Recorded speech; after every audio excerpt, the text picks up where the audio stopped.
வணக்கம் மக்களே. ஜூன் 1ஆம் தேதி இன்னைக்கான மார்க்கெட் அப்டேட்ஸ் பார்க்கலாம். வாங்க வீடியோக்குள்ள போலாம். முதலாவதா சேல்ஸ் டேட்டா பார்த்தலாம். Passenger vehicle sales data May மந்த்துக்கானது. Tata Motors 42% year on year wise increase ஆயிருக்கு. இவங்களோட சேல்ஸ் மாருதி சுசுகி 40% இன்க்ரீஸ் ஆயிருக்கு year on year wise. Mahindra and Mahindra இவங்களுக்கு year on year wise growth வந்து 11% அதிகரிச்சிருக்கு. ஹூண்டாய் மோட்டார்ஸ் 9% இன்க்ரீஸ் ஆயிருக்கு passenger vehicle sales. JSW MG motor இவங்களுக்கு 4% decline ஆயிருக்கு. டூ வீலர் சேல்ஸ் டேட்டா பார்த்துடலாம். டிவிஎஸ் மோட்டார் இவங்களுக்கு 31% year on year wise increase ஆயிருக்கு. Bajaj auto 20% year on year wise increase ஆயிருக்கு. Eicher motor Royal Enfield இவங்களுக்கு 15% year on year wise growth வந்து கொடுத்துருக்காங்க. Commercial vehicle sales data பார்த்துடலாம். அசோக் லைலாண்ட் இவங்களது 4% year on year wise decline ஆயிருக்கு. ஈச்சர் மோட்டார்ஸ் 8% இன்க்ரீஸ் ஆயிருக்கு year on year wise. Commercial வெஹிக்கல்ல டாடா மோட்டார்ஸ் கமர்ஷியல் வெஹிக்கலுக்கு 17% year on year wise growth வந்து காமிச்சிருக்காங்க.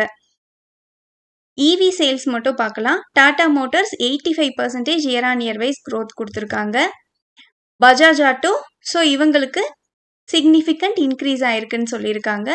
கடந்த ஆண்டு காட்டிலும் டிவிஎஸ் மோட்டாருக்கு வந்து highest ever monthly EV sales ஆயிருந்திருக்குன்னு சொல்லியிருக்காங்க. எஸ்கோட்ஸ் குபோட்டா டிராக்டர் சேல்ஸ் பார்த்துடலாம்.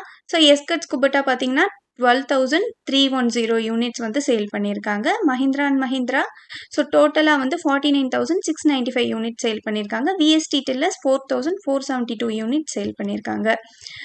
விப்ரோ அக்விசிஷன் குறித்தான ஒரு தகவல். இவங்களோட ஸ்டெப் டவுன் சப்சிடரியான விப்ரோ ஐடி சர்வீசஸ் எல்எல்சி இவங்க கூடுதலாக 20% ஆஃப் ஸ்டேக்கை வந்து ஆக்னி குளோபலில் வாங்குறாங்க.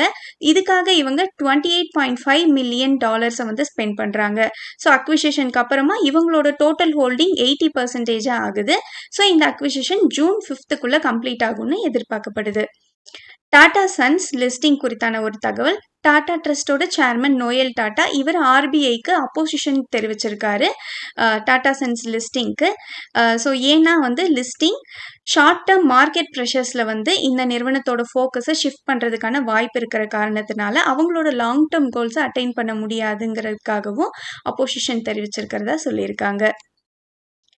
ரிலையன்ஸ் என்எல்சி இந்தியா இந்த இரு நிறுவனங்களும் பார்ட்னர்ஷிப்ல வராங்க. எதுக்குன்னா லிக்னைட் கேசிஃபிகேஷன் ப்ராஜெக்ட் குஜராத்ல டெவலப் பண்றதுக்காக. ஆனந்த் ராஜ் இவங்க மெமரண்டம் ஆஃப் அண்டர்ஸ்டாண்டிங்ல கையெழுத்திட்டிருக்காங்க ஹரியானா கவர்மெண்டோட. இவங்க இது மூலமா 20,000 crores வந்து ஸ்பெண்ட் பண்றாங்க டேட்டா சென்டர் இன்ஃப்ராஸ்ட்ரக்சருக்காக. இது மூலமா 6,000 ஜாப்ஸும் கிரியேட் ஆகும்னு சொல்லியிருக்காங்க. பிளாக் பாக்ஸ் இவங்க வந்து ஏஐஓ என்ஓஎஸ் இந்தியாவோட கொலாபரேஷன்ல வராங்க. ஏஐ டிரான்ஸ்ஃபர்மேஷனுக்காக. நன்றி மக்களே. இன்னைக்கான காணொலி முடிஞ்சது. இந்த வீடியோ பிடிச்சிருந்தா லைக் பண்ணுங்க, உங்க ஃப்ரெண்ட்ஸோட ஷேர் பண்ணிக்கோங்க. நான் ரெஜிஸ்டர்ட் அட்வைசர் இல்லை. உங்களுக்கு முதலீட்டுல சந்தேகங்கள் இருந்தா ரெஜிஸ்டர்ட் அட்வைசரை கான்டாக்ட் பண்ணலாம். இந்த வீடியோ பிடிச்சிருந்தா லைக் பண்ணுங்க.